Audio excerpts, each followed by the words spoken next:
वालेकुम दोस्तों। इस वक्त सवाल ये ज़ेर बहस है कि क्या बड़े बड़े जलसे इमरान खान को उस होनी से बचा लेंगे जिसका इम्कान नज़र आ रहा है। क्या होनी है? मिसाल के तौर पर कि उनके खिलाफ तौहीन अदालत का केस है, उनके खिलाफ फॉरेन फंडिंग का केस है, तो ये इसके अलावा बहुत सारे केसेस हैं जिनका आगे चल के जिक्र करेंगे। ये तमाम मुकदमात जो हैं उनके फ्यूचर के लिए बहुत ख़तरनाक हैं। नज़र नहीं आता कि वो अपना फ्यूचर बचा सकेंगे, सियासी मुस्तकबिल बचा सकेंगे। तो अब इस सिचुएशन से बचने के लिए उन्होंने एक रास्ता निकाला है जिसको आप मुज़ाहमत का रास्ता भी कह सकते हैं। तो क्या मुज़ाहमत का ये रास्ता और ये जलसे उन्हें उस अंजाम से बचा लेंगे जिसका इम्कान बिल्कुल नज़र आ रहा है। अब देखिए, बात यह है कि जलसे अवामी ताकत के इजहार के लिए होते हैं और ये बहुत पुरानी रिवायत है। हमारी तारीख़ में ये रिवायत तहरीक आज़ादी के ज़माने से जारी है और इसके ज़रिए अवाम तक अपना पैगाम पहुँचाया जाता है, अवाम तक अपना नैरेटिव पहुँचाया जाता है और उसके ज़रिए उनमें जोश व खरोश पैदा करके वो मतलूबा नताइज हासिल करने की कोशिश की जाती है जिसके लिए कोई सियासी जमात या कोई सियासी रहनुमा कोशिश कर रहा हो। तो अब हकीकी सूरत हाल यानी ग्राउंड रियलिटी क्या है? ग्राउंड रियलिटी ये है कि इमरान खान का मैसेज उनके फॉलोअर्स तक पहुंच चुका। जो उन पे यकीन करते हैं उन तक पहुंच चुका और जो उन पे यकीन नहीं करते, इमरान खान जो भी कर लें उससे कोई फ़र्क पड़ने वाला नहीं है। नंबर 2, इमरान खान का फॉलोअर जो है वो जोश व खरोश भी उसमें मौजूद है और उसका जोश व खरोश दीगर सियासी कारकुनों के मुकाबले में मुख्तलिफ है। दीगर सियासी कारकुन जो हैं उनमें जोश व खरोश भी होता है, वो डट के बात भी करते हैं, वो अपने मौक़िफ़ के हक़ में दलील भी लाते हैं, लेकिन वो बदतमीज़ी से गुरेज़ करते हैं। शर्म व हया और मुरव्वत एक सियासी कारकुन की जो बुनियादी तरबियत है उसमें शर्म व हया और लिहाज मुरव्वत होता है। तो पीटीआई का कारकुन इससे महरूम है और वो उन्होंने एक नए कल्चर को परवान चढ़ाया है। जैसे इमरान खान ने गुजरात के जलसे में कहा कि जितना बड़ा बूट उतनी अच्छी पॉलिश, जितना अच्छा बूट उतनी अच्छी पॉलिश। तो बेसिकली इमरान खान ने एक सियासत में जिस बदजुबानी के कल्चर को परवान चढ़ाया है, बदजुबानी का वो कल्चर नीचे उतरकर गाली गलोच में और फुहश गुफ्तगू में बदल जाता है। ये इमरान खान की फॉलोअर्स में जोश व खरोश का ये एक पहलू नया भी है। इसके अलावा जब इमरान खान कॉल देते हैं तो उनके फॉलोअर्स जमा हो जाते हैं। ये भी इमरान खान की फॉलोअर्स का और उसकी ताकत के इजहार का एक ज़रिया है और उससे एक मुतासिर कुन ज़रिया है। इस सिलसिले में वो अपनी जो दीगर हम असर सियासी क़ुव्वतें हैं उनके मुकाबले में एक दर्जा आगे दिखाई देते हैं। तो बात यह है कि इमरान खान का पैगाम उनके फॉलोअर्स तक पहुंच चुका है। उनका फॉलोअर जो है वो जोश व जज्बे से भी मामूर है और उसको मज़ीद किसी जोश व जज्बे की ज़रूरत नहीं है। इस तरह की सिचुएशन में ये ज़रूरी होता है कि आप अपने पैगाम को ज़िंदा रखें और अपने जोश व खरोश को, अपने कारकुन के जोश व खरोश को भी बरकरार रखें। इस मकसद के लिए ऐसी हिकमत अमली तैयार की जाती है जिसके नतीजे में मामलात ताज़ा रहें और ठंडे ना हों।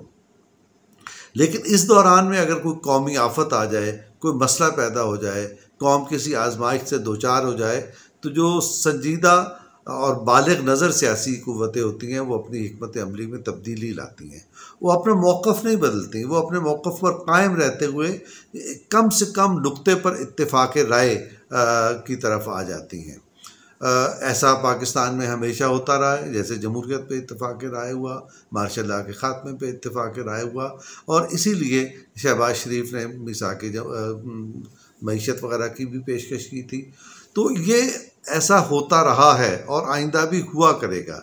लेकिन ये इस दौरान में ये पहली बार हुआ है कि कौमी आफत सैलाब की सूरत में आई है और बरतानिया के रकबे के बराबर पाकिस्तान का रकबा ज़मीन पानी के नीचे है और पाकिस्तान की 1/3 आबादी जो है वो अपने घरों से महरूम हो चुकी है, पाकिस्तान का इंफ्रास्ट्रक्चर तबाह हो चुका है, पाकिस्तान की मईशत को इससे नाकाबिल तलाफ़ी नुकसान पहुंचा है। लेकिन इसके बावजूद इमरान खान जो हैं वो अपनी सियासी सरगर्मियों को रोकने पर तैयार नहीं है।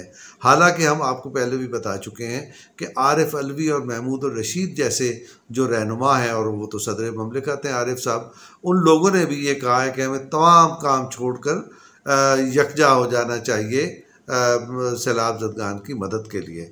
लेकिन इसके बावजूद इमरान खान ऐसा नहीं कर रहे।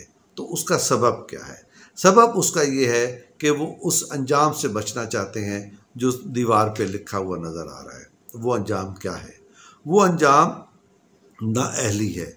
वो नाअहली किस वजह से हो गई? वो फॉरेन फंडिंग केस की वजह से नाअहली दीवार पे लिखी हुई है। फिर वो नाअहली 2-3 तौहीन अदालत के 2-3 केसेस हैं जिनमें, और वो अब हालात ने साबित कर दिया कि इमरान खान जैसे अपने सियासी इख्तिलाफात जिनसे इख्तिलाफात रखते हैं उनका लिहाज नहीं करते, वो मोहतरम इदारों को भी माफ़ नहीं करते। वो जजों के नाम लेके भी उन्हें अंजाम तक पहुंचाने की धमकियां देते हैं, और ये 2017 से हो रहा है। तो वो एक आदी मुजरिम या मुलजिम है जो इस तरह के काम करते हैं। ये हुआ। फिर शौकत तरीन ने जो काम किया IMF से डील रुकवाने के लिए, वो दरअसल वफाक पाकिस्तान पे हमला था। ये वफाक को तोड़ने के ममासिल साजिश है। ये भी अब केस डेवलप हो जाएगा और वो उनके लिए मसाइल पैदा करेगा। इसके अलावा शहबाज गिल ने फ़ौज पे हमला किया और उसने फ़ौज में बगावत की कैफियत पैदा करने की कोशिश की। ये तमाम जराइम ऐसे हैं जो किसी भी सियासी मुलज़िम को, चाहे वो कितनी भी बड़ी हैसियत क्यों ना रखता हो, उसे हथकड़ी लगवा सकते हैं।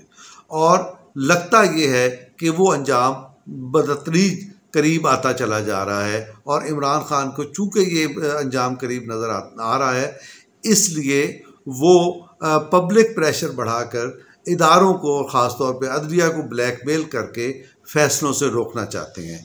तो सवाल ये पैदा होता है कि ये अदलिया को फ़ैसलों से रोक पाएंगे? अदलिया चाहे यहाँ की हो या कहीं और की हो, और पाकिस्तान की मिसालें तो बहुत सामने हैं, उसने कानून के मुताबिक जो फ़ैसला करना होता है वो करती है।